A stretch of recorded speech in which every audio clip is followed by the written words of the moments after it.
बहुत पुरानी बात है। एक गांव में दो लड़के रहते थे। एक का नाम ज्ञानवान और दूसरे का नाम बुद्धिमान था। लेकिन दोनों पढ़ने लिखने में बहुत कमज़ोर थे।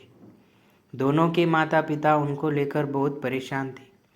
उन्होंने ज्ञानवान और बुद्धिमान को अच्छी शिक्षा देने के लिए बनारस भेज दिया। ज्ञानवान और बुद्धिमान ने बनारस में कुछ वर्ष रहकर अध्ययन किया। अब दोनों ही अच्छी शिक्षा ग्रहण कर विद्वान हो चुके थे। विद्वान होने के साथ ही उनमें इस बात का घमंड भी आ गया था कि वे बहुत विद्वान हैं। हर जगह दोनों ही अपने को अधिक श्रेष्ठ और दूसरे को नीचा दिखलाने का प्रयत्न करते थे। दोनों को कई बार उनके शिक्षकों ने इस बारे में समझाया, किंतु दोनों अपने को ही श्रेष्ठ समझते थे। शिक्षा खत्म होने के बाद दोनों को बनारस से अपने गांव वापस लौटना था। रास्ता बहुत लंबा था। चलते चलते उन्हें रात हो गई और उन्होंने एक गांव में अपना डेरा डाला। गांव के जमींदार को पता चला कि उनके गांव में बनारस के विद्वान आए हुए हैं। जमींदार साहब ने दोनों विद्वानों को रात्रि विश्राम और भोजन के लिए अपने घर आमंत्रित किया। ज्ञानवान और बुद्धिमान दोनों जमींदार के घर आ गए।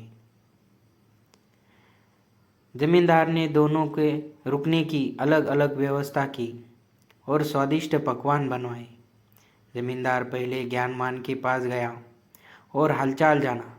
जमींदार पहले तो ज्ञानवान से बहुत प्रभावित हुआ, किंतु अपने घमंड और बुद्धिमान को नीचा दिखाने के लिए ज्ञानवान जमींदार से बोला, बुद्धिमान तो नाम का बुद्धिमान है।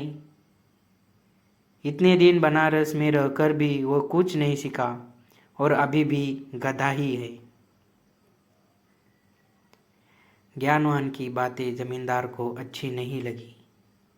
ज्ञानवान से मिलने के बाद वह बुद्धिमान से मिलने गया। बुद्धिमान ने भी ज्ञानवान की तरह ही बातें की और कहा, ज्ञानवान कोई ज्ञान नहीं है और वह तो बैल है जिसे कुछ नहीं आता। जमींदार दोनों से बहुत निराश हुआ और कुछ देर पश्चात उसने ज्ञानवान और बुद्धिमान दोनों को भोजन के लिए बुलाया। दोनों भोजन के लिए आए और जब दोनों को थालियाँ परोसी गई तो थाली में घास और भूसा था।